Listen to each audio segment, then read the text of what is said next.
Well, good morning, everyone, and thank you all for being here so bright and early in this cold weather. Coming from California, 40 degrees is really, really, really cold. But let me greet our family first, who is sitting in the front row, including my 10-year-old grandson, who is going to have a real experience today listening to great science. Our friends, honored guests, many members of the McGovern Institute family are all here to attend this wonderful symposium. And today is really a day of reflection, of memory, and celebration. We are reflecting on the memory of Pat McGovern, who passed away 5 years ago tomorrow. And it was really someone who was larger than life. You know, we remember him here as the mercurial co-founder of the McGovern Institute, a visionary, a dreamer, a doer, and someone who saw few obstacles, nothing but opportunity. And for him, there was no such thing as a glass half empty. We all miss him, and I miss him more than you can imagine. So this international symposium is in memory of Pat. It's a memorial to him. So again, thank you all for being here. And I'd like to ask you, let's take a moment of silence and remember Pat in the way we know him.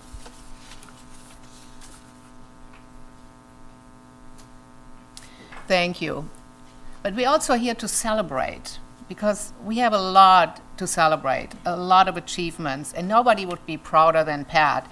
And I can just see him here cheer all of you on in his exuberant and encouraging way, in his undying belief that the McGovern Institute will help create a better world, and we are well on our way. In the short 5 years since his passing, we have made a number of significant breakthroughs. I just want to highlight a few. I mean, it's a synopsis, it's a shorthand description. From expansion microscopy in 2015 to the correlation between socioeconomic status and learning disabilities. And so we really need to change socioeconomic status so we can lift people up. Because figuring out we have the learning disabilities is one, but if we can't fix what the underlying cause is, we will have a bigger problem in the future.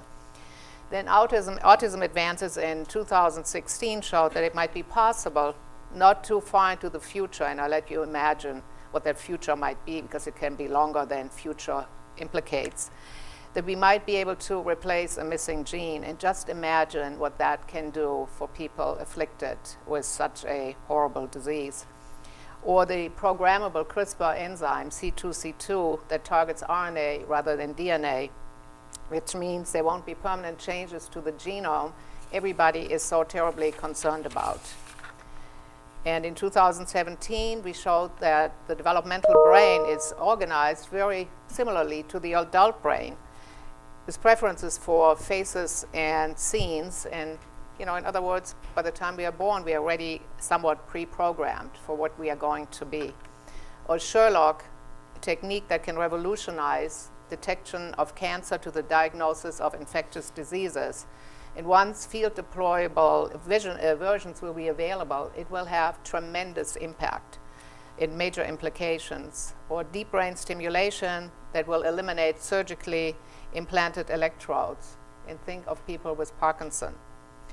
Roots of pessimism were identified, and a role linked to a gene linked to familial ALS has also been discovered. But as Bob Horwitz told me, it doesn't mean we have found a cure. We found the gene, but that's step one.